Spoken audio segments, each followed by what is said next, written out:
نحمده ونستعينه ونستغفره ونؤمن به ونتوكل عليه ونعوذ بالله من شرور أنفسنا ومن سيئات أعمالنا من يهده الله فلا مضل له ومن يضلله فلا هادي له ونشهد أن لا إله إلا الله وحده لا شريك له ونشهد أن سيدنا مولانا محمدا عبده ورسوله أرسله بالحق بشيرا ونذيرا صلى الله تعالى عليه وعلى آله وأصحابه وبارك وسلم تسليما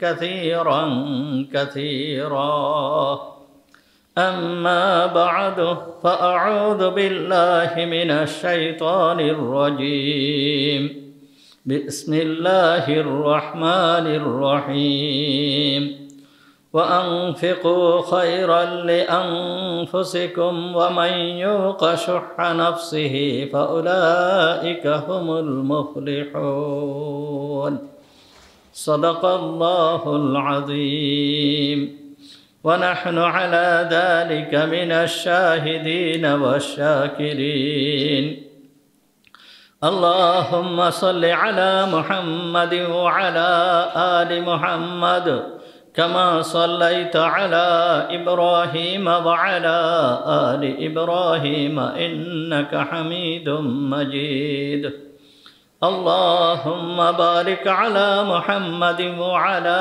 آل محمد كما باركت على إبراهيم وعلى آل إبراهيم إنك حميد مجيد سبحانك لا علم لنا إلا ما علمتنا اللهم انفعنا بما علمتنا فعلمنا ما ينفعنا فعلمنا ما ينفعنا فعلمنا ما ينفعنا وزدنا علما رب اشرح لي صدري ويسر لي أمري واحلل عقدة من لساني يفقهوا قولي اللهم طهر قلوبنا عن غيرك ونبر قلوبنا بنور معرفتك ربنا تقبل منا إنك أنت السميع العليم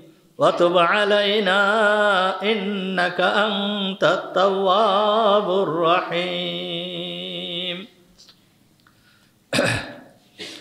সমস্ত প্রশংসা সেই মহান রব্বুল আলামিনের জন্য যিনি আমাদেরকে আজকের এই পবিত্র জুমার দিনে জুমার নামাজ পড়তে আসার তৌফিক দান করেছেন এই জন্য আমরা সবাই বলি আলহামদুলিল্লাহ পবিত্র রমজান মাসের জুমার দিন বহুত ফজিলতপূর্ণ দিন যেই সমস্ত ব্যক্তিরা এই পর্যন্ত মসজিদে আসছে তারা শত শত উট কুরবানি করার সব আল্লাহ তাআলা তাদের আমলনামায় দিয়ে দিয়েছেন রমজান মাসের প্রতিটা আমল আল্লাহ তাআলার দরবারে বহু গুণে বৃদ্ধি করে দেওয়া হয় এই জন্য রমজান মাসে বেশি বেশি করে আমল করা উচিত রমজান মাসের যেই সমস্ত আমল আমরা করে থাকি তার ভিতরের একটা আমল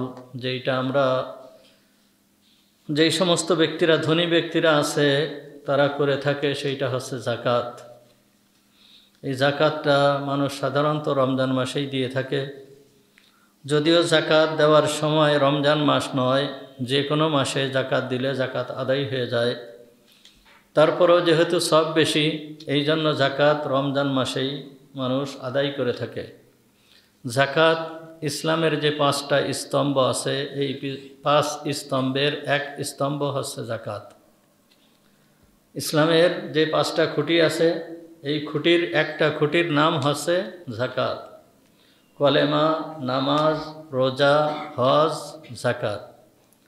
জাকাত ইসলামের একটা গুরুত্বপূর্ণ বিধান। এই জাকাত ফরজ।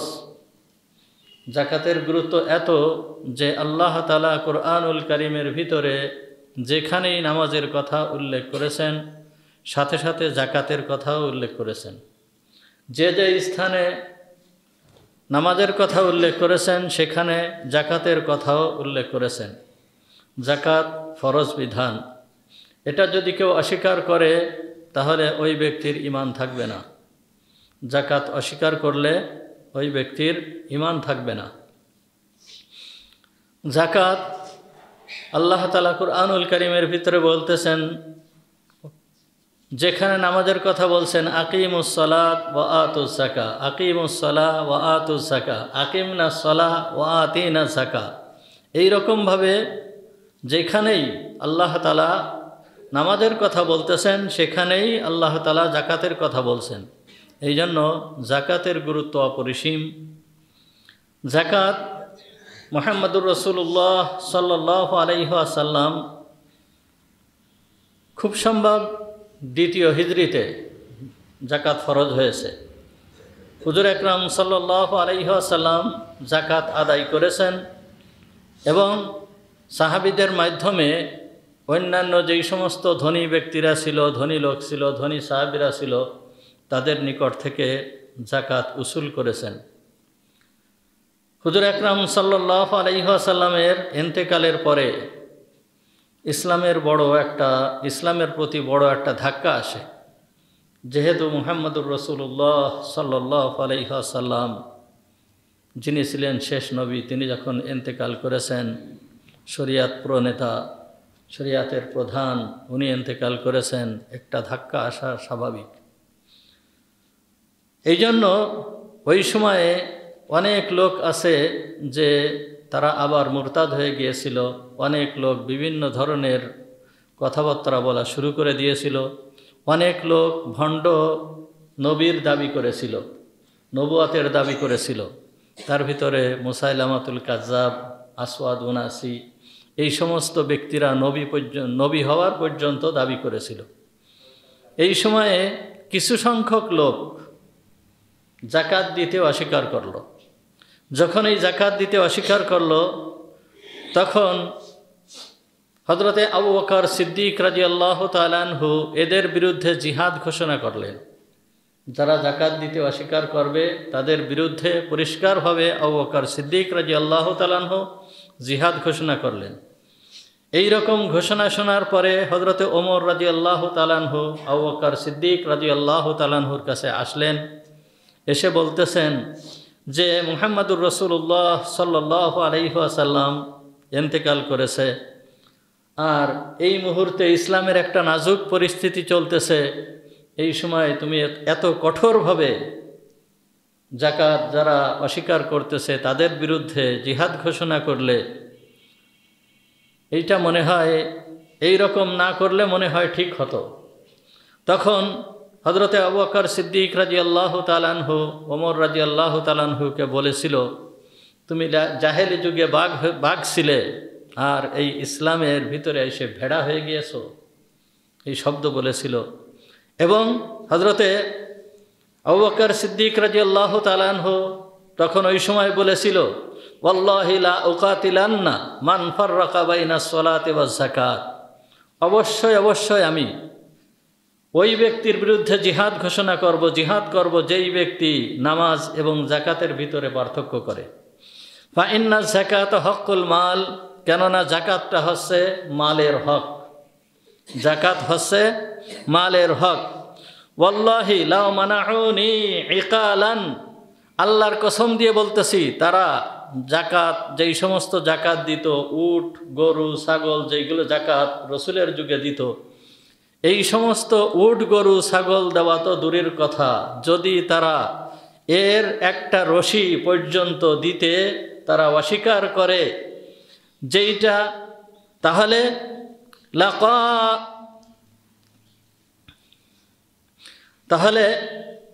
আমি তাদের বিরুদ্ধে পরিষ্কারভাবে জিহাদ করব।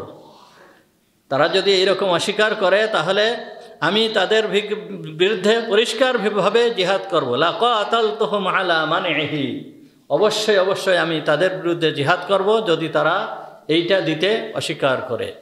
এইভাবে হযরতে আবু বকর সিদ্দিক রাদিয়াল্লাহু তাআলা আনহু ঘোষণা দিয়েছিলেন। পরবর্তীতে হযরত ওমর রাদিয়াল্লাহু তাআলা আনহু বলেন যে আল্লাহর কসম দিয়ে বলতেছি যে সেই সময় আবু বকর যেই সিদ্ধান্ত নিয়েছিল ওই সিদ্ধান্তটাই সঠিক ছিল। পরবর্তীতে হযরত ওমর রাদিয়াল্লাহু তাআলা আনহু এই কথা বলেছিলেন। তাহলে যাকাত একটা ফরজ বিধান, এই যাকাত যদি কেউ অস্বীকার করে তাহলে তার ঈমান থাকবে না। যাকাত কাকে বলে? যাকাত শব্দের অর্থ হচ্ছে বৃদ্ধি। যাকাত শব্দের অর্থ হচ্ছে বৃদ্ধি, যাকাত শব্দের অর্থ হচ্ছে পবিত্রতা। তো যাকাতকে যাকাত কি জন্য বলা হয়? যাকাত যদি দান করা হয় তাহলে সম্পদ বৃদ্ধি পায়। যাকাত যদি দেওয়া হয় তাহলে মানুষের মন পবিত্র হয়, বখিলতা থেকে মানুষের মন পবিত্র হয়। এই জন্য যাকাতকে যাকাত বলা হয়। এখন যাকাত দিতে হবে কেন? আল্লাহ তাআলা যাকাতকে ফরজ করলেন কেন? এত গুরুত্ব কেন যে যাকাত অবশ্যই দেওয়া লাগবে? যাকাত ফরজ কেন? দেখেন, দুনিয়াতে আমাদের যত প্রয়োজন, এই প্রয়োজন মেটানোর যত বস্তু আছে, সমস্ত বস্তু সৃষ্টি করেছেন আল্লাহ। যত প্রয়োজন, সমস্ত প্রয়োজন মেটানোর যত বস্তু আছে সমস্ত বস্তুকে সৃষ্টি করেছেন আল্লাহ। এক কথায় সমস্ত সম্পদ যা আছে এই সম্পদকে সৃষ্টি করেছেন আল্লাহ। এই সম্পদগুলোকে এমনভাবে আল্লাহ তাআলা সৃষ্টি করেছেন যে এই সম্পদগুলো মানুষ যাতে ব্যবহার করতে পারে আল্লাহ তাআলা সেই ব্যবস্থা করে দিয়েছেন। তা মানুষের প্রয়োজন তিন প্রকার। মানুষের যে প্রয়োজন, এই প্রয়োজন হচ্ছে তিন প্রকার। একটা হচ্ছে জরুরত, আর একটা হচ্ছে ইবাহাত, আর একটা হচ্ছে জিনাত। আরবিতে বললে অনেকে সাধারণত বুঝতে পারবে না, এই জন্য বাংলায় বলি। একটা হচ্ছে প্রয়োজন, যা না হলে নয়, যেটাকে অতি প্রয়োজন বলে, যেই সমস্ত জিনিস না হলে নয়, এটা হচ্ছে প্রয়োজন। আর একটা হচ্ছে সচ্ছলতা। একটা হচ্ছে প্রয়োজন, আর একটা হচ্ছে সচ্ছলতা। প্রয়োজনের পরে আরও কিছু অতিরিক্ত, এটা হচ্ছে সচ্ছলতা। আর একটা হচ্ছে বিলাসিতা, অর্থাৎ সচ্ছলতার পরে যেও আরও কিছু বৃদ্ধি হওয়া, এইটা হচ্ছে বিলাসিতা। তা প্রয়োজন বলতে প্রয়োজন আবার দুই ভাগে বিভক্ত। একটা হচ্ছে অতি প্রয়োজন, যেই প্রয়োজন না হলে মানুষ একটুও বেঁচে থাকতে পারে না। যেই রকম ধরেন বাতাস, এই বাতাস যদি বাতাস যদি না পায় তাহলে বাতাস না হলে মানুষ বেঁচে থাকতে পারে না। কোনো একটা মানুষ বাতাস না হলে বেঁচে থাকতে পারবে না।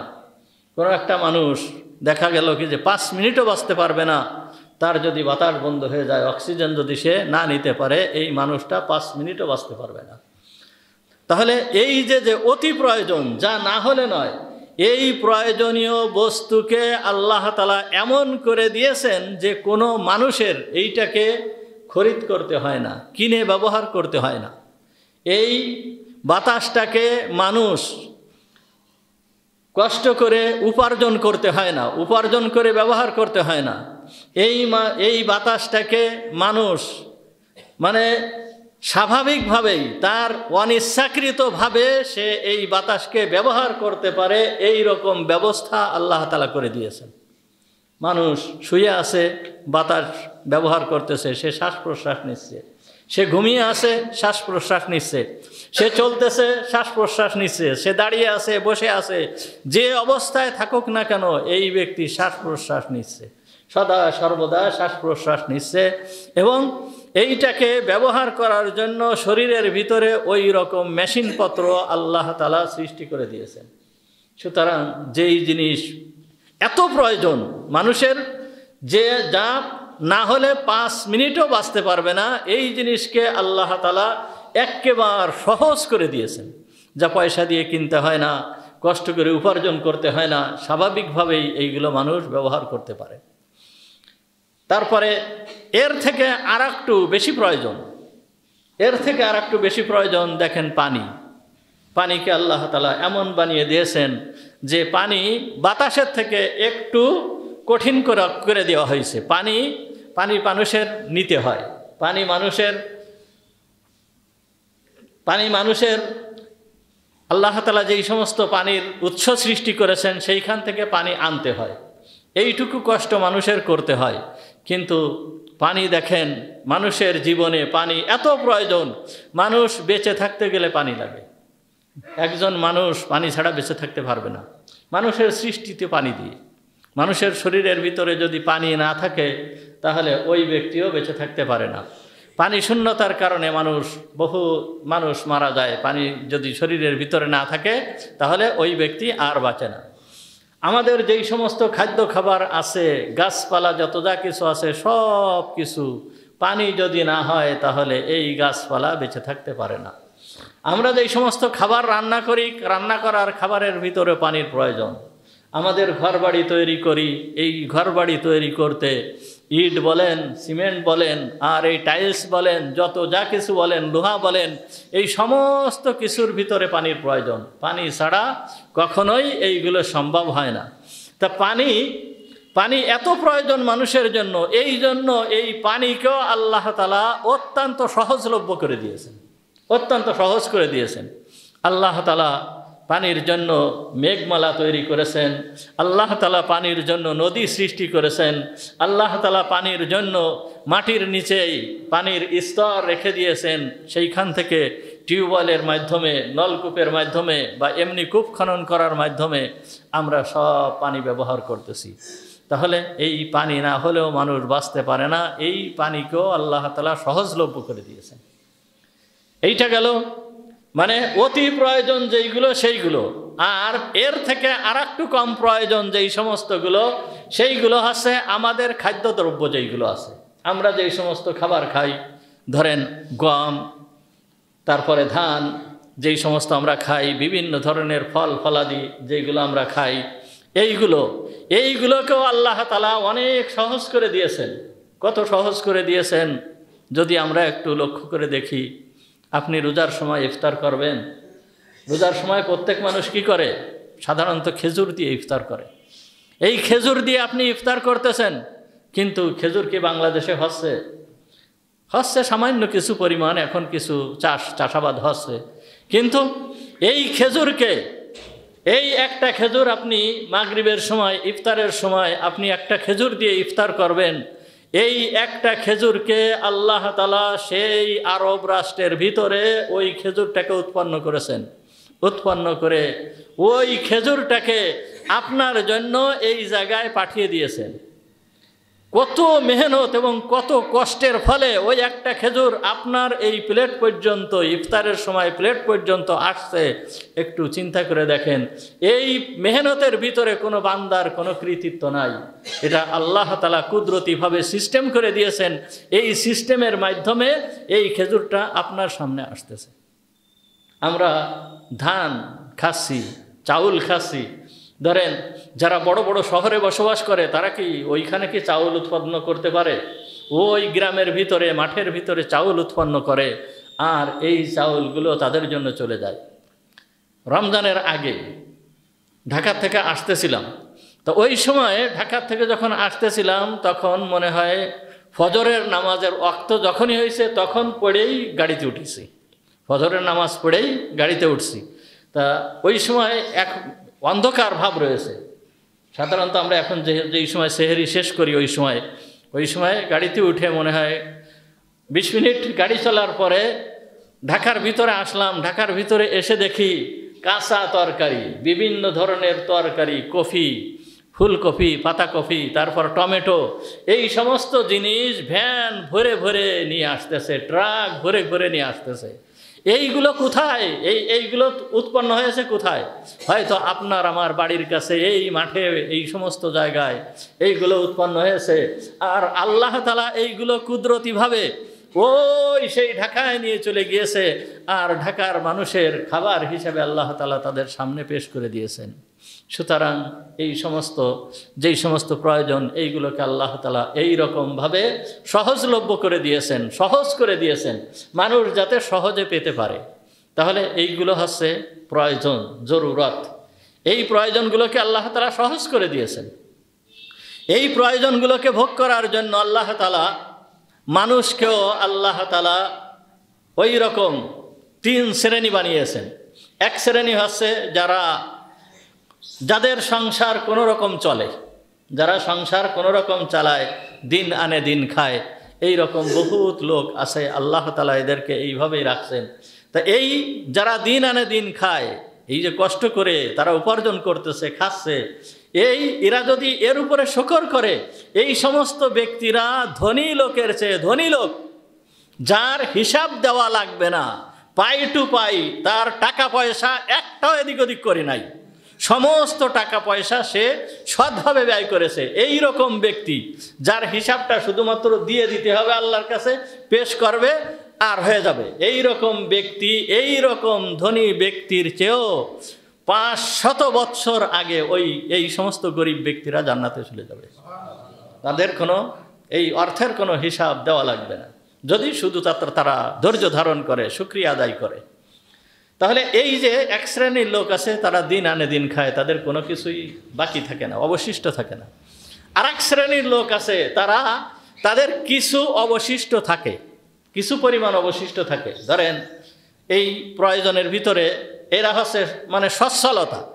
এই সচ্ছলতার পরিমাণ আল্লাহ তাআলা কোন পর্যন্ত রাখছেন, যে একজন ব্যক্তি তার খাওয়া দাওয়া করে, খাওয়া পরা সমস্ত কিছু ঠিক রেখে তার সংসার চালায়, এই বর্তমান সময়ে তার কাছে ৭৫,০০০ টাকার ৯০,০০০ টাকা পরিমাণ সম্পদ তার কাছে একত্রিত হয় নাই, জমা হয় নাই। এই ৯০,০০০ টাকা পরিমাণ সম্পদ তার কাছে জমা হয় নাই। এই রকম ব্যক্তি হচ্ছে সচ্ছল ব্যক্তি। শরিয়াতে একে সচ্ছল বলা হয়েছে। অর্থাৎ তার সংসার চলে যাচ্ছে, সংসারের যাবতীয় খরচ চলে যাচ্ছে, সব চলে যাচ্ছে, তারপরেও যে তার কাছে ৯০,০০০ টাকা পরিমাণ সম্পদ তার কাছে জমা হয় নাই, এই ব্যক্তিরও জাকাত দেওয়া লাগবে না। এরা হচ্ছে এই সচ্ছলতার ভিতরে। এর পরের যে স্তর আছে, এইটা হচ্ছে বিলাসিতার স্তর, অর্থাৎ এইটাকে বলা হয়েছে জিনাত, বিলাসিতার স্তর।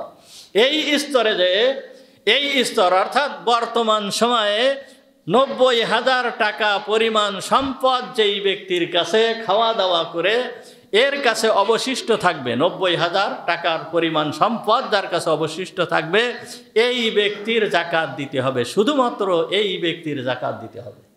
তাহলে এটা কি কঠিন কিছু হলো? মোটেও কঠিন না। একটা মানুষ তাও এই সম্পদটা আপনার কাছে 1 বছর পর্যন্ত স্থায়ী থাকা লাগবে, 1 বছর পর্যন্ত স্থায়ী থাকতেছে এই সম্পদটা।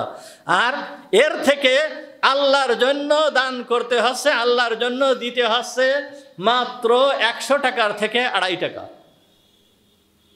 100 টাকার থেকে ৯০,০০০ টাকা থেকে এর 2.5% আপনার জাকাত দিতে হবে। এইটাকে আল্লাহ তাআলা জিনাতের স্তরে রাখছেন, অর্থাৎ বিলাসিতার স্তরে রাখছেন। ইসলাম বিলাসিতাকে নাজায়েজ বলেন নাই, বিলাসিতাকে জায়েজ রাখছে। কিন্তু কিভাবে? এই বিলাসিতার স্তরে যেইভাবে তোমার সম্পদকে ব্যয় করতে বলেছে সেইভাবে ব্যয় করো, কোনো সমস্যা নেই। ইমাম আবু হানিফা রহমাতুল্লাহি আলাইহি বড় ধনী লোক ছিলেন। উনি 1 ওয়াক্ত নামাজ আদায় করেছেন যেই কাপড় দিয়ে, যেই কাপড়টা পরে 1 ওয়াক্ত নামাজ আদায় করেছেন, ওই কাপড়টা দ্বিতীয়বার আর কখনো পরেন নাই, ওই কাপড়টা দান করে দিয়েছেন। এরপরে আর 1 ওয়াক্ত যায় আর 1 কাপড় পরেছেন। তিনি কত বড় ধনী ছিলেন, এই রকম ধন আল্লাহ তাআলা তাকে দিয়েছিল। তাহলে এই যে ধন সম্পদ ভোগ করা, এটাকে আল্লাহ তাআলা অবৈধ করেন নাই, কিন্তু আল্লাহর রাস্তায় ব্যয় করতে হবে। আল্লাহ যেইভাবে খরচ করতে বলেছে সেইভাবে খরচ করতে হবে। তারপরেও জাকাত দিতে হবে সমস্ত সম্পদের না। দেখেন, এমন সম্পদের জাকাত দিতে হবে, এমন সম্পদের জাকাত দিতে হবে, সোনার জাকাত দিতে হবে, রূপার জাকাত দিতে হবে। সোনা রূপা এই সমস্ত জিনিসের জাকাত দিতে হবে। সোনা রূপা, এই স্বর্ণ এবং রূপা, এইটা এমনই একটা সম্পদ, এই সম্পদটা যদি কারোর কাছে না থাকে, কোনো ব্যক্তির কাছে যদি সোনা রূপা না থাকে, এর জীবন পরিচালনার জন্য কোনো সমস্যা হয় না। কোনো ব্যক্তির কাছে যদি সোনা না থাকে, তাহলে ওই ব্যক্তি কি না খেয়ে মারা যাবে?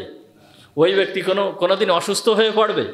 কোনো ব্যক্তির কাছে সোনা থাকলে ওই ব্যক্তির কি কোনো উপকার হচ্ছে? কোনো উপকার হবে ওই ব্যক্তির? সোনা আছে, ওই ব্যক্তির কি কোনো রোগ হবে না? এই রকম কিছু আছে? এই রকম কিছু নেই। এইগুলো শুধুমাত্র জিনাত হিসাবে, বিলাসিতার বস্তু হিসাবে আল্লাহ তাআলা এইগুলোকে সৃষ্টি করে দিয়েছেন।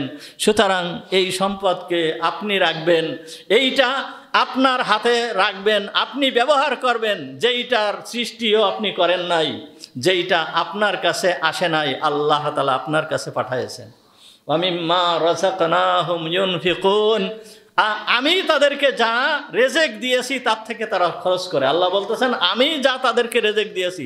সুতরাং এই স্বর্ণ, রৌপ্য, ধন সম্পদ এইটা আপনি উপার্জন করতে পারেন নাই, এটা আল্লাহ তাআলা আপনার কাছে পাঠাইছেন। কিসের জন্য? আপনাকে আমাকে পরীক্ষা করার জন্য।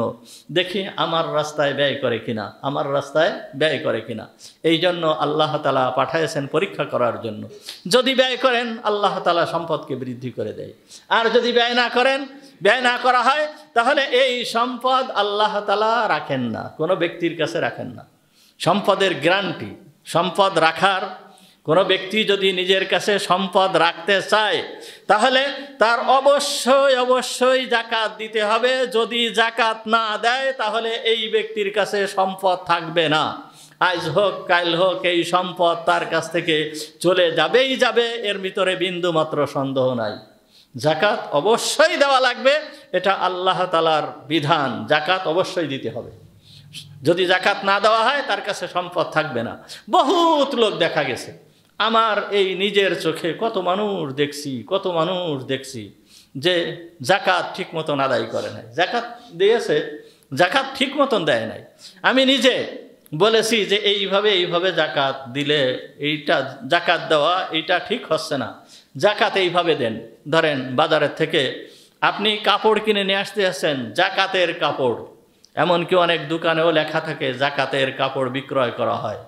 এই যে যাকাতের কাপড় কিনে নিয়ে আসেন, যাকাতের লুঙ্গি কিনে নিয়ে আসেন, এইভাবে যাকাত দেওয়ার নিয়ম না, এইভাবে পদ্ধতি এইটা না। এমন হয় এই যে আপনি লুঙ্গি বা কাপড়, যেই কাপড়টা দিচ্ছেন একজন ব্যক্তিকে, দেখা যাচ্ছে কি আপনি একটা কাপড় দিলেন, আরেকজন আর একটা কাপড় দিল, আরেকজন আর একটা কাপড় দিল, এইভাবে সে কয়টা কাপড় ব্যবহার করবে? একজন মানুষ, গরিব মানুষ, যার প্রয়োজন, সে হয়তো বছরে 2টা কাপড় ব্যবহার করে। আর যে কাপড়গুলো, সেই কাপড়গুলো কি হয়? সেই কাপড়গুলো থেকে যায়। ওই কাপড়গুলো কেউ কিনতেও চায় না। যদি কারো কাছে বিক্রি করতে যায়, সে কিনতে চায় না। ও বলে কি যে না, ওই ধরনের কাপড় আমি কিনবো না, ওই ধরনের কাপড় আমি পরিধান করব না, আমরা পরিধান করব না। গত বছর মনে হয় আপনাদেরকে বলেছিলাম, আমাদের ওই এলাকায় একটা মহিলা মারা গিয়েছে। মারা যাওয়ার পরে, তার মৃত্যুর পরে দেখা গেল কি যে তার ঘরে, তার বাক্সের ভিতরে 36টা যাকাতের কাপড় রয়ে গেছে। 36টা যাকাতের কাপড়, যেই কাপড় সে বিক্রিও করতে পারে নাই, ব্যবহারও করতে পারে নাই। তাহলে এই যে যাকাতটা যেইভাবে আমরা দিলাম, সঠিক পদ্ধতিতে যাকাত দেওয়া হলো না। পদ্ধতি আমি বলেছি যে সঠিক পদ্ধতিতে যাকাত দেন, এইভাবে যাকাত দেন না। যেই লোকের কথা বলতেছি আমি, এই লোক সেই কথা শুনি নাই। আল্লাহ তাআলা বড় ধনী বানিয়েছিলেন, কিন্তু দেখা গেল কি কয়েক বছরের ভিতরে তার ধন সম্পদ সব কিছু শেষ হয়ে গেছে। এমনভাবে শেষ হয়েছে, দেখতে 1 বছরের ভিতরে কেমন যেন সব কিছুই শেষ হয়ে গেল।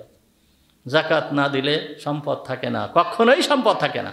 এটা আল্লাহ তাআলার কথা, মুহাম্মদুর রাসূলুল্লাহ সাল্লাল্লাহু আলাইহি ওয়াসাল্লামের কথা, আবু বকর সিদ্দিক রাদিয়াল্লাহু তাআলা আনহুর ঘোষণা। যাকাত না দিলে তার সঙ্গে জিহাদ করবে, এটা আবু বকর সিদ্দিক রাদিয়াল্লাহু তাআলা আনহুর ঘোষণা।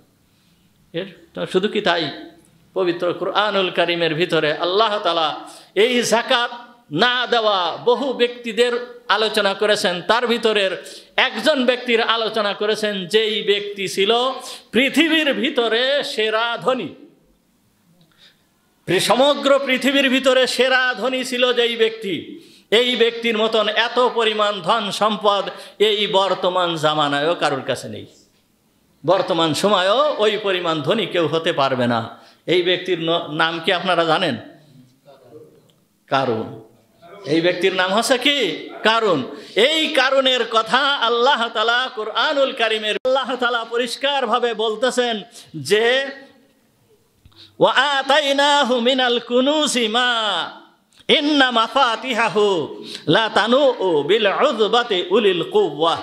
এই ব্যক্তিকে এত ধন সম্পদ আমি দিয়েছিলাম। আল্লাহ বলতেছেন ওয়া আতাইনাহু, আমি তাকে দিয়েছিলাম এত পরিমাণ ধন সম্পদ, যেই ধন সম্পদ, যেই গোডাউন, তার যে গোডাউন ছিল, এই গোডাউনের যে তালা ছিল, এই তালার চাবিগুলো বহন করতে বড় শক্তিশালী একদল লোক লাগতো। আল্লাহ বলতেছেন শক্তিওয়ালা একদল লোক লাগতো। সেই যুগের লোকেরা কত শক্তিশালী ছিল। আর ওই সময়ে এই কারুনের গোডাউনের তালার চাবি ছিল চামড়ার চাবি। তো একটা চামড়ার চাবি এ কি অনেক ওজন। তো এই চাবি বহন করতে একদল লোক লাগতো। আল্লাহ তাআলা বলতেছেন কিন্তু এই ব্যক্তি ধ্বংস হয়ে গিয়েছে শুধুমাত্র একমাত্র যাকাত না দেওয়ার কারণে। তার ধন সম্পদ ধ্বংস হয় নাই, সে নিজেও ধ্বংস হয়ে গিয়েছে। জানেন এই কারণের পরিচয় কি? কারণ ছিল মূসা আলাইহিস সালামের আপন চাচতো ভাই। সে তাওরাত কিতাবের একজন আলেম ছিল, মূসা আলাইহিস সালামের অনুসারী ছিল। মূসা আলাইহিস সালামের সাথে সদা সর্বদা সে থাকতো। মূসা আলাইহিস সালামের আপন চাচতো ভাই, তাওরাত কিতাবের আলেম ছিল এবং সে মূসা আলাইহিস সালামের সঙ্গে সদা সর্বদা অবস্থান করত। একজন আমলি ব্যক্তি ছিল, একজন আলেম ব্যক্তি ছিল, নবীর সাথে সদা সর্বদা থাকছে। কিন্তু এই ব্যক্তির ধ্বংস হয়েছে কিসের কারণে? সে যাকাত আদায় করে নাই। কারণ আল্লাহ তাআলা তাকে যখন ধন সম্পদ দিলেন, ধন সম্পদ দেওয়ার পরে আল্লাহ তাআলা যখন তাকে নির্দেশ দিল মূসা আলাইহিস সালামের মাধ্যমে, মূসা আলাইহিস সালাম বলল যে কারণ তোমার মালের থেকে তুমি যাকাত দাও, যাকাত তোমার দিতে হবে। তখন কারুন বলল যে আমার কি পরিমাণ যাকাত দেওয়া লাগবে? তখন যাকাতের পরিমাণ বেশি ছিল, আমাদের যেরকম 2.5% ছিল এই রকম না। সেই সময় যাকাতের পরিমাণ ছিল 10%। 10% পরিমাণ যাকাত দিতে হবে। তা দেখা গেল 10% পরিমাণ যাকাত যদি কারুন দেয় তাহলে তার সম্পদের বিরাট একটা অংশ বাইর হয়ে যাচ্ছে। গরু ছাগলের বিরাট একটা অংশ চলে যাচ্ছে, ওই ছাগল ভেড়ার বিরাট একটা অংশ চলে যাচ্ছে, উটের বিরাট একটা অংশ চলে যাচ্ছে, ফসলের বিরাট একটা অংশ চলে যাচ্ছে। তখন সে তাল বাহানা শুরু করলো। তালমাটাল করতে করতে সে বলল যে আল্লাহ মূসা আলাইহিস সালাম তাকে বুঝালো আল্লাহ তোমাকে সম্পদ দিয়েছে, তুমি দিবা না কেন? এই সম্পদ তো আল্লাহ তোমাকে দিয়েছে। তখন সে উত্তর দিয়েছিল এই সম্পদকে আল্লাহ তাআলা আসমান ফুঁড়ে আমাকে দিয়েছে, আমার কষ্ট করে উপার্জন করতে হয়েছে। দেখেন না এখন কিছু ধনী লোক আছে তারা এইরকম ধরনের শব্দ ব্যবহার করে, এই সম্পদ আমার কষ্ট করে উপার্জন করতে হয়েছে। কষ্ট করে যদি সম্পদ উপার্জন করলে যদি কি সম্পদশালী হওয়া যায় তাহলে কোনো গরিব লোক থাকতো না। গরিব লোকের মতন কষ্টকারী আর কেউ নেই। গরিব লোকরা প্রচুর কষ্ট করে সম্পদ উপার্জন করা যায় না। এ আল্লাহ তাআলা যাকে ইচ্ছা তাকে দেন আর যাকে ইচ্ছা তাকে দেন না, এটা সম্পূর্ণ আল্লাহর নিয়ন্ত্রণে। ধন সম্পদ সব আল্লাহর হাতে। মূসা আলাইহিস সালামের কথা শোনে নাই, সে সম্পদ দেয় নাই, বরঞ্চ মূসা আলাইহিস সালামকে সে তাড়িয়ে দেওয়ার জন্য ষড়যন্ত্র করলো। এই ইতিহাস, লম্বা ইতিহাস আপনাদের সামনে আগে বলেছি।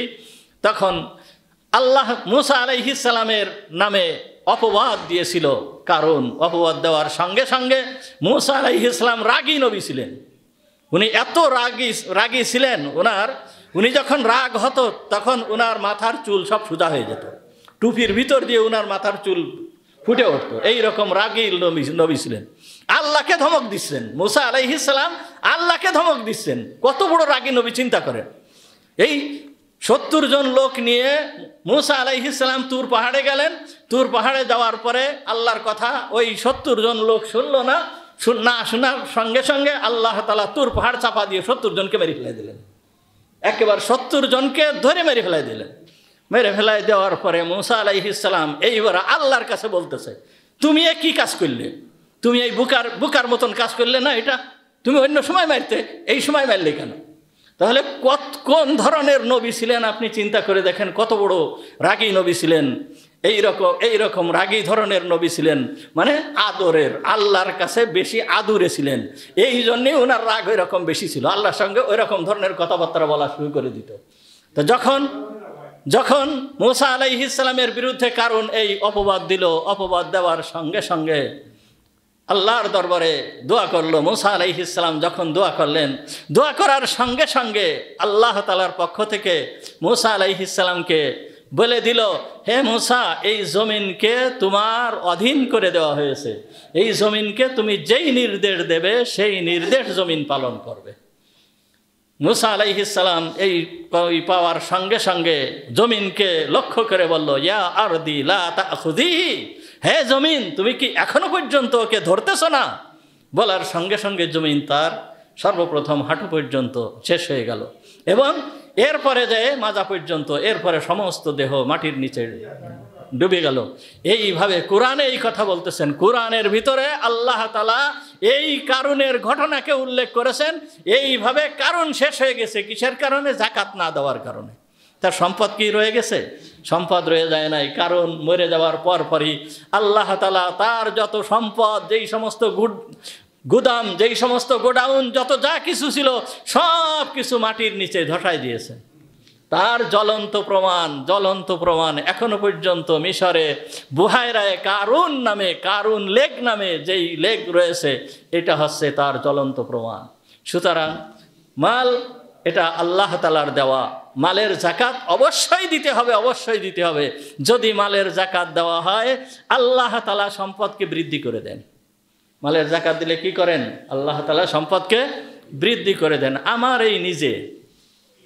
আমার এই নিজের পরামর্শে আমি অনেক ব্যক্তিকে পরামর্শ দিয়েছি।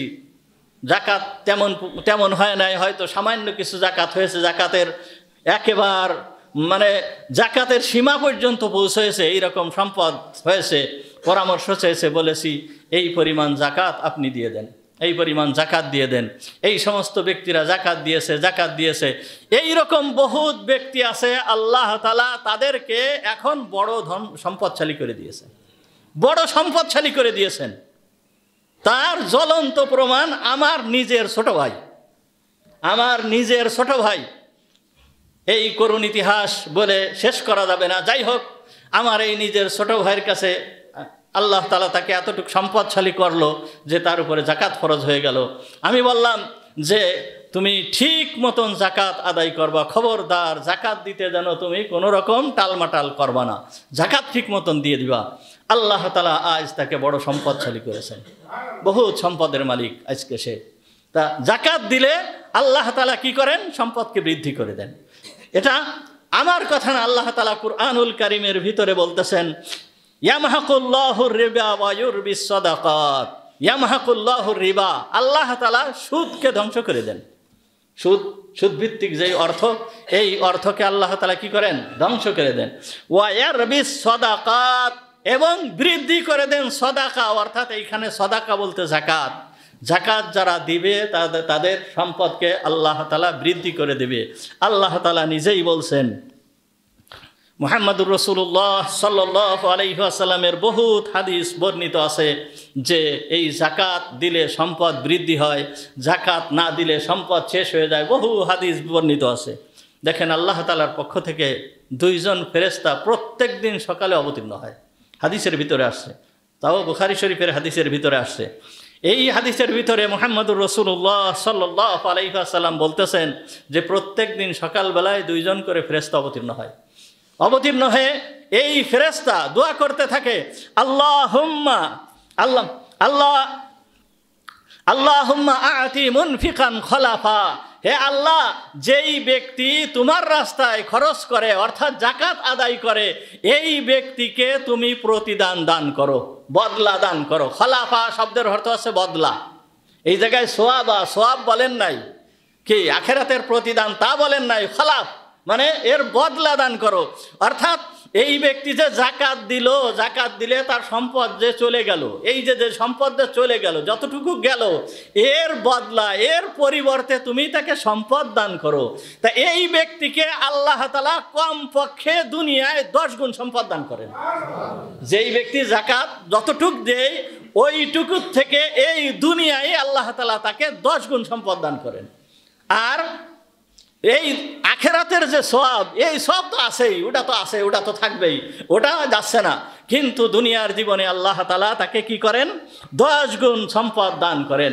মুহাম্মদুর রাসূলুল্লাহ সাল্লাল্লাহু আলাইহি ওয়াসাল্লাম আরো বলতেছেন, হাদিসটা তিরমিজি শরীফের ভিতরে আসছে, মা নাকাসাত সাদাকাতুন মিন মালিন, সাদকা এইটা মালকে কমায় না, সাদকা এটা কি করে না? মালকে কমায় দেয় না। আরো হাদিসের ভিতরে, এই তিরমিজি শরীফের হাদিসের ভিতরে মুহাম্মদুর রাসূলুল্লাহ সাল্লাল্লাহু আলাইহি ওয়াসাল্লাম বলতেছেন, মা নাকাসা মালু আবদিন মিন সাদাকা, যাকাত দিলে এই যাকাতে মালটাকে কম করে দেয় না, যাকাত দিলে মাল কম হয়ে যায় না, যাকাত দিলে মাল কম হয়ে যায় না। এই রকম বহুত হাদিস এবং কোরআনের আয়াত যাকাত সম্পর্কে বর্ণিত আছে। সুতরাং যাকাত হচ্ছে সম্পদ রক্ষার গ্যারান্টি। এই যাকাত হিসাব করে যাকাত দিতে হবে। আমি এই প্রত্যেক রমজান মাসে যাকাত সম্পর্কে আমি আলোচনা করে থাকি, যাতে এর উপরে আমরা আমল করতে পারি এবং আমাদের নিজেদেরকে রক্ষা করতে পারি এবং আমাদের সম্পদ যাতে রক্ষা করতে পারি। এই জন্য যাকাত দিতে হয় মাত্র 4 প্রকার সম্পদের। কয় প্রকার? 4 প্রকার সম্পদের। 1 নম্বর হচ্ছে স্বর্ণ। কিসের? স্বর্ণ। এই স্বর্ণ অলংকার থাকুক বা অলংকার হিসাবে না থাকুক, যেইভাবেই থাকুক, আমার কাছে থাকুক বা বন্ধক রাখা থাকুক, যেইভাবে থাকুক না কেন, আমার মালিকানাধীন যে স্বর্ণ আছে এই স্বর্ণের যাকাত দিতে হবে। আর রূপা, 2 নম্বর কি? রূপার যাকাত দিতে হবে। 3 নম্বর হচ্ছে নগদ টাকা, মানে ক্যাশ টাকা। ক্যাশ টাকা যেইটাকে বলে, এই টাকার যাকাত দিতে হবে। এই টাকা আমার কাছে থাকুক, ব্যাংকে থাকুক, সমিতিতে থাকুক, এপিএস করা থাকুক, ডিপিএস করা থাকুক, মেয়ের বিয়ের জন্য আমি রেখে দিয়েছি এই রকম থাকুক, হজে যাওয়ার জন্য আমি একত্রিত করছি এই রকম করা থাকুক, এই সমস্ত সম্পদের যাকাত দিতে হবে। নগদ টাকার এর যাকাত দিতে হবে। তাহলে কয়টা হলো? কি? সোনা, রূপা, নগদ টাকা। আর মালের ভিতরে ওই মাল, যেই মালটা হচ্ছে ব্যবসায়ী মাল, যেই মালের মাধ্যমে ব্যবসা করা হয়, যেই মালের মাধ্যমে কি করা হচ্ছে? ব্যবসা করা হচ্ছে। অর্থাৎ এক কথায়, যেই মালটাকে খরিদ করার সময় বিক্রি করার নিয়তে খরিদ করা হয়, এই মালটার যাকাত দিতে হবে। এই যে টাকাটা আমি ইনভেস্ট করতেছি, এই টাকা হিসাব করে এর যাকাত দিতে হবে। তা গতকাল আমাদের মাদ্রাসায়, নোয়াপাড়া পীরবাড়ি মাদ্রাসার সমস্ত শিক্ষকগণ এবং এই অভয়নগর ইমাম পরিষদের পক্ষ থেকে এই যাকাত এবং ফিতরা নির্ধারণ কল্পে মিটিং হয়েছিল। এই মিটিংয়ে যাকাতের নিসাব হিসাব করা হয়েছে 90,000 টাকা। কত? 90,000 টাকা। এই 4 প্রকার সম্পদ মিলে, সোনা, রূপা, নগদ টাকা আর কি ব্যবসায়ী মাল, এই 4 প্রকার সম্পদ মিলে যদি কারোর কাছে এই 90,000 টাকা খরচের অতিরিক্ত থাকে, তাহলে এই ব্যক্তির 2.5% করে যাকাত দিতে হবে। এই ব্যক্তির 2.5% করে কি করতে হবে? যাকাত দিতে হবে। 2.5% যাকাত দিয়ে দিতে হবে। এই 4 প্রকার সম্পদ, এই 4 প্রকার সম্পদের যাকাত দিয়ে দিতে হবে। এখন যাকাতটা আমি বললাম যাকাত দেওয়ার পদ্ধতি কি? যাকাত আমরা কিভাবে দিব? যাকাত দেওয়ার পদ্ধতি আল্লাহ তাআলা বলতেছেন, আকিমুস সালাহ ওয়া আতুজ যাকাত, নামাজ আদায় করো এবং যাকাত দাও। তুমি যাকাত দাও, যাকাত তোমার দিতে হবে, নিজের যাকাত দিয়ে দিতে হবে। গরিব লোক এসে যাকাত চেয়ে নেবে এই রকম না। আল্লাহ তাআলা কোরআনের ভিতরে বলতেছেন, ওয়াফি আমওয়ালিহিম হাক্কুন লিসাইলি ওয়াল মাহরুম, তাদের মালের ভিতরে, ধনীদের মালের ভিতরে গরিবদের হক রয়েছে। আল্লাহ বলতেছেন গরিবদের হক রয়েছে, সুতরাং হকটা আপনার দিয়ে আসতে হবে। গরিব লোক দেখে যারা যাকাত পাওয়ার উপযুক্ত তাদেরকেই যাকাত দিতে হবে। যাকাত পাওয়ার উপযুক্ত কারা? যাদের কাছে এই 90,000 টাকা পরিমাণ সম্পদ নেই, 90,000 টাকা পরিমাণ সম্পদ নেই, এই রকম ব্যক্তিকে যাকাত দিতে হবে। এই যাকাত দেওয়ার যাদেরকে দেব, নগদ টাকা দিয়ে দেব। নিকটতম আত্মীয় স্বজন যারা আছে তারা যদি গরিব হয় তাদেরকে দিয়ে দেওয়া উত্তম, তাদেরকে এই যাকাতের টাকা দেওয়া উত্তম। আর নিজের আত্মীয় স্বজনের ভিতরে বা নিজের প্রতিবেশীর ভিতরে যদি গরিব লোক থাকে তাদেরকে যাকাত দেওয়া উত্তম। আমরা অনেক সময় দেখা যায় মাদ্রাসায় যাকাত দিই। যেই মাদ্রাসায় এই যাকাতের অর্থ গরিব মিসকিন ছেলেদের পিছনে, এদের পিছনে ব্যয় করা হয়, সেই মাদ্রাসায় আপনি যদি যাকাত দেন তাহলে ডবল সওয়াব, তাহলে দ্বিগুণ সব। একটা হচ্ছে জাকাত আদায় করার সব হয়ে গেল, আরেকটা হচ্ছে এই মাদ্রাসার ছাত্র যে এলমে দিন শিক্ষা করতেছে, এই এলমে দিন শিক্ষা করার যে সব, এই সবটা আপনার কিয়ামত পর্যন্ত আপনার আমল নামায় হতে থাকবে। তাহলে কত বড় সবের কাজ, কত বড় সবের কাজ। আর খুদার ফজলে, আল্লাহর ফজলে এই নোয়াপাড়াবাসীর জন্য বড় একটা সুযোগ যে নোয়াপাড়া পীরবাড়ি মাদ্রাসা, এই মাদ্রাসাটা আমাদের এই সামনে এই মাদ্রাসাটা দাঁড়িয়ে আছে। এটা নোয়াপাড়াবাসীদের জন্য রহমত স্বরূপ। তার কারণ এই নোয়াপাড়া পীরবাড়ি মাদ্রাসা, এই মাদ্রাসাটা প্রতিষ্ঠিত হয়েছে দারুল উলুম দেওবান মাদ্রাসা প্রতিষ্ঠিত হওয়ার মাত্র 43 বছর পরে। মাত্র 43 বছর পরে এই মাদ্রাসাটা প্রতিষ্ঠিত হয়েছে। সেই প্রতিষ্ঠাতা লগ্ন থেকে নিয়ে আজ পর্যন্ত যত মাদ্রাসায় যত ছাত্ররা পড়তেছে, আজ পর্যন্ত সমস্ত ছাত্রদেরকে ফ্রি পড়ানো হচ্ছে।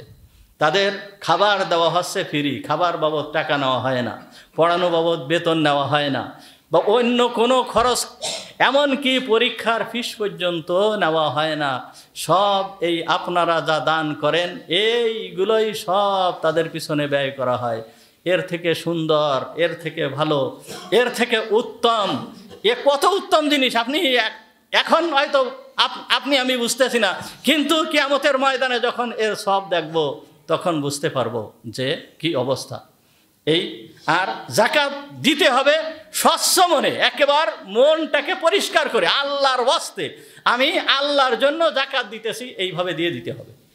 দেখেন এই নোয়াপাড়া পীরবাড়ি মাদ্রাসার যেই সমস্ত পরিচালকগণ এই পর্যন্ত অতিবাহিত হয়েছেন, তাঁরা তো অতিবাহিত হয়ে গিয়েছেন, এইভাবে গিয়েছেন।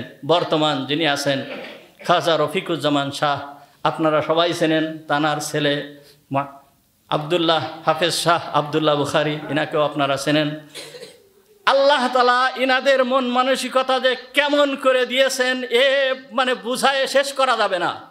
এই মাদ্রাসার পিছনে দিনের জন্য, শুধুমাত্র মাদ্রাসা না, দিনের জন্য তারা সমস্ত জীবনটাকে উৎসর্গ করে দিয়েছে।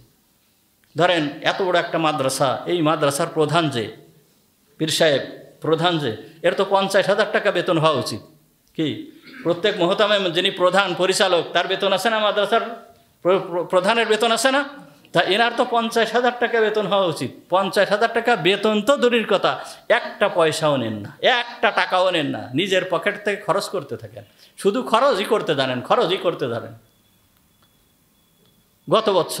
গত বছরের একটা ঘটনা দেখে আমি আশ্চর্য হয়ে গেলাম, মানে আশ্চর্য হয়ে গিয়েছি। এই পীর সাহেব হুজুরের কাছে ওনার নাতি ঈদ উপলক্ষে ওনাকে ঈদ উপলক্ষে বকশিস, মানে ঈদের দিনের বকশিস দিয়েছে। 50,000 টাকার একটা বান্ডেল দিয়েছে, মানে 500 টাকার একটা বান্ডেল। তাতে টাকার পরিমাণ কত? 50,000 টাকা। 500 টাকার একটা বান্ডেল, নতুন নোট, এই 500 টাকার একটা বান্ডেল দিয়েছে। এরপরে ওই 500 টাকার একটা বান্ডেল ওনার পকেটে রয়েছে। ঈদের পরের দিন না তারপরের দিন হঠাৎ করে উনি মাদ্রাসা খুলে দিলেন। মাদ্রাসা খুলে দিয়ে ওই মাদ্রাসায় আসছেন, আমরাও তো বাড়িতে ছিলাম, কিন্তু ওই হঠাৎ করে ওই দিনে আসা লাগছে। যখন আসার পরে ওই 500 টাকার বান্ডেল ওনার পকেটে রয়েছে। উনি দফতরে বসে আছেন, অফিস, দফতর মানে অফিস, অনেকে দফতর বললে চেনবে না, অফিসে বসে আছেন। এখন ছাত্ররা আসতেছে, ওই ছাত্ররা আসলো, দাওরা হাদিস যারা পড়বে এর বেশ কয়েকজন ছাত্র একসাথে আসলো। একসাথে যখন আসছে, ওই প্রত্যেককে 500 টাকার একটা নোট উনি দিয়ে দিচ্ছেন। 500 টাকার একটা নোট প্রত্যেকের হাতে দিয়ে দিচ্ছেন। দাওরা হাদিসের ছাত্ররা চলে গেল। এরপরে যেই ছাত্র আসতেছে তাকে 500 টাকার একটা নোট দিয়ে দিচ্ছেন। এইভাবে দিচ্ছেন। দিতে মোটামুটি প্রায় শেষের পথে। এর ভিতরে আমি বসা আছি, আরও কয়েকজন শিক্ষক বসা আছে। আমাদের পদ্মবিলা হুজুর মৌলানা রকিম উদ্দিন সাহেব, যিনি রোড অ্যাক্সিডেন্ট হয়ে এই মাত্র কয়েক মাস আগে মারা গিয়েছেন, উনি বসা ছিলেন। আকিজ জুটের ইমাম ছিলেন, উনি বড় উচ্চ পর্যায়ের আলেম ছিলেন। উনি সর্বপ্রথম বলতেছেন, হুজুর এই বরকতের থেকে কি আমরা মাহরুম হয়ে যাব? উনি বলতেছেন, হুজুর এই বরকতের থেকে কি আমরা মাহরুম হয়ে যাব? এই বলার সঙ্গে সঙ্গে ওইখান থেকে 500 টাকার একটা নোট ওনাকে দিয়ে দিয়েছেন। 500 টাকার একটা নোট ওনাকে দিয়ে দিয়েছেন, ওনার পাশে আর এক হুজুর বসা ছিল, ওনাকে দিয়েছেন। এরপরে এই করতে করতে করতে করতে যে কয়জন শিক্ষক বসা ছিল একেবারে সবাইকে দিয়েছেন। ওইখানে আমিও বসা ছিলাম, আমিও মাহরুম হই নাই, আমিও একটা পেয়ে গিয়েছি। মোটামুটি টাকা শেষ, সমস্ত টাকা শেষ। এই 500 টাকার এক বান্ডেল নোট 50,000 টাকা সব শেষ। এই শেষ হয়ে যাওয়ার পরে যেই জিনিসটা আমাকে বেশি বেশি আমাকে আশ্চর্য করেছে, শেষ হয়ে যাওয়ার পরে উনি ওইখান থেকে উঠে দাঁড়ায়ছেন, এমন একটা হাসি দিয়েছেন, সে কি হাসি যেন কতদিন কি খুশির একটা হাসি। এই খুশির হাসি দিয়ে উনি অফিস থেকে বের হয়ে চলে গেলেন। কি পরিমাণ ত্যাগ ইনাদের, কি পরিমাণ ত্যাগ ইনাদের। এইভাবে ত্যাগের মাধ্যমে এই মাদ্রাসাকে পরিচালনা করতেছেন, এই মাদ্রাসাকে পরিচালনা করতেছেন। সুতরাং এইখানে আপনাদের দান যে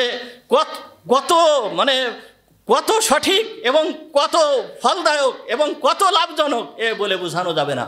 সুতরাং এই দিকে আপনারা লক্ষ্য রাখেন এবং রাখতেছেন। আশা করি এইভাবে লক্ষ্য রাখবেন। যেই জায়গায় যান না কেন, শুধু বাংলাদেশ নয়, পৃথিবীর আনাসে কানাসে যেই জায়গায় যাওয়া হয় না কেন, সেই জায়গায় যায় দেখা যায় যে নোয়াপাড়া মাদ্রাসার ছাত্র সেখানে আছে, সেইখানে নোয়াপাড়া মাদ্রাসার ছাত্র সেখানে আছে। এই যে এইখানে দেখেন আপনাদের এই যে মাদ্রাসা প্রতিষ্ঠিত হয়েছে, শিক্ষক সব নোয়াপাড়া মাদ্রাসার ছাত্র। এই যে আপনাদের এই মাদ্রাসার শিক্ষক সব নোয়াপাড়া মাদ্রাসার ছাত্র।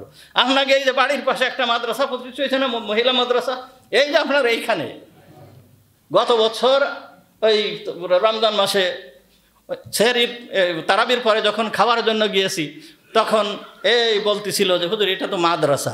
এই মাদ্রাসা কে করেছে? আমি কিন্তু জানতাম না। তখন বলতেছে, ওই আমাকে বলতেছে করেছে আছে মুফতি মাহমুদুল হাসান। মুফতি মাহমুদুল হাসান কে? সে আমি ভালো করে চিনতে পারি না। যাই হোক, মোটামুটি খাওয়া দাওয়া করতেছি, খাওয়া দাওয়া শেষ করে এরপরে যখন সিঁড়ি দিয়ে নামতেছি, সেই মুফতি মাহমুদুল হাসান সাহেব উনি বের হয়েছেন। বের হয়ে আমি দেখলাম, দেখে বলতেছি, মাহমুদ তুমি এখানে মাদ্রাসা করিছো? তখন বলছে, জি হুজুর আমি এখানে মাদ্রাসা করেছি। এই মাহমুদুল হাসান, মুফতি মাহমুদুল হাসান এ নোয়াপাড়া মাদ্রাসার ছাত্র। শুধু এইখানে নয়, যেইখানে যাবেন না কেন সেইখানে, তো বললাম যে শুধু বাংলাদেশ নয়, যেইখানে যাবেন না কেন সেইখানে নোয়াপাড়া মাদ্রাসার ছাত্র রয়েছে, নোয়াপাড়া মাদ্রাসার ছাত্র রয়েছে। সুতরাং আপনাদের এই দান বিফলে যায় না, এটা অবশ্যই একেবারে সঠিকভাবে ব্যয় করা হয়। সুতরাং জাকাত যেইভাবে দেওয়ার সেইভাবে আপনার আমার জাকাত দিতে হবে। মনের ভিতরে সম্পূর্ণ সন্তুষ্ট মনে জাকাত দিতে হবে যে আল্লাহ আমার উপরে জাকাত ফরজ করেছেন, সুতরাং আমি সন্তুষ্ট মনে জাকাত দিয়ে দেবো। 1050 টাকা, 1050 টাকা, 40 টাকা, ও 2.5%, 40, 1040 টাকা বলতেছি। যাই হোক, কি বলতেছিলাম, সন্তুষ্ট মনে জাকাত দিতে হবে। যদি সন্তুষ্ট মনে জাকাত না দেওয়া হয়, এই জাকাত আল্লাহর কোনো আল্লাহ সম্পদ চান না, আল্লাহ সম্পদের দরকার নেই, আল্লাহ এটাকে গ্রহণ করেন না। এর ঘটনা এই কোরআনে বর্ণিত। কোরআনের ভিতরে একটা ঘটনা আপনাদেরকে গত বছর শোনাইছি। সালাবা নামে এক ব্যক্তিকে হুজুর সাল্লাল্লাহু আলাইহি ওয়াসাল্লাম জাকাত আনার জন্য পাঠিয়েছিল, কিন্তু সে সন্তুষ্ট মনে জাকাত দেয় নাই। সে হুজুরের 5 জাকাত নিয়ে ঘুরে বেড়াইছে, হুজুর গ্রহণ করেন নাই। হুজুরের ইন্তেকালের পর আবু বকর সিদ্দিক রাদিয়াল্লাহু তাআলা আনহুর পিছনে পিছনে ঘুরে বেড়াইছে। আবু বকর সিদ্দিক রাদিয়াল্লাহু তাআলা আনহু গ্রহণ করেন নাই। ওমর রাদিয়াল্লাহু তাআলা আনহুর পিছনে পিছনে ঘুরে বেড়াইছে, ওমর রাদিয়াল্লাহু তাআলা আনহু গ্রহণ করেন নাই। এরপর এই ব্যক্তি দুনিয়া থেকে চলে গিয়েছে। সুতরাং সন্তুষ্ট মনে জাকাত দিতে হবে, আল্লাহকে সন্তুষ্ট করার উদ্দেশ্যে জাকাত দিতে হবে। জাকাত দিলে আল্লাহ তাআলা এই সম্পদকে অবশ্যই বাড়ায় দিবেন, অবশ্যই বাড়ায় দিবেন, এর ভিতরে ভুল নাই। ফেতরা নির্ধারণ করা হয়েছে। ফেতরা নিম্ন পর্যায়ের ফেতরা হচ্ছে 100 টাকা।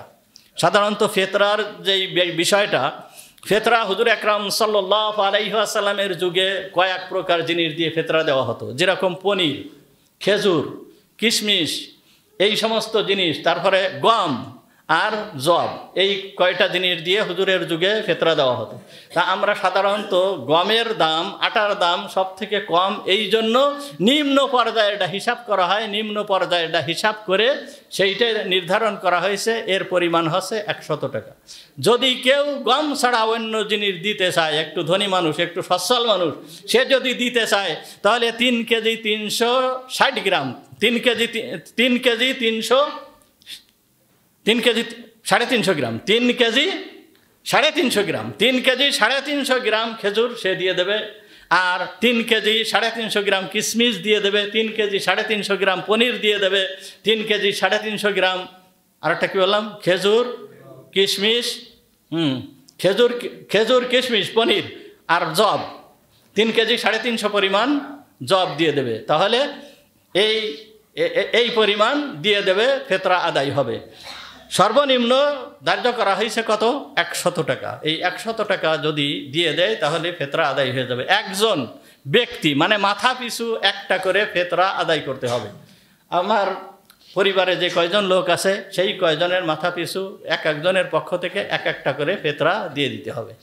এইভাবে আমরা ফিতরা আদায় করব এবং যাকাত ঠিক মতন আদায় করার চেষ্টা করব। ও আখিরু দাও। হ্যাঁ, 100 টাকা।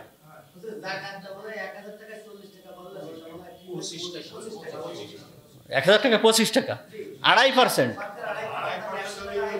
ও হ্যাঁ হ্যাঁ, তাহলে 1000 টাকায় 25 টাকা, 1000 টাকায় 25 টাকা। এই মাঝে মধ্যে ভুল হয়ে যায়, ভুলগুলো আপনারা একটু ধরে দেবেন, বুঝছেন? এই মাঝে মধ্যে ভুল হয়ে যায়, ওই যে আগের দিন গতদিন ভুল হয়ে গেল, এরকম মাঝে মধ্যে ভুল হয়ে যায়। এগুলো আপনারা একটু মানে ই করে দেবেন। 100 টাকায় 1000 টাকায় কত টাকা? 25 টাকা। জাকাত 1000 টাকায় মাত্র 25 টাকা। হ্যাঁ, 1 লক্ষ টাকা 25 টাকা। জি।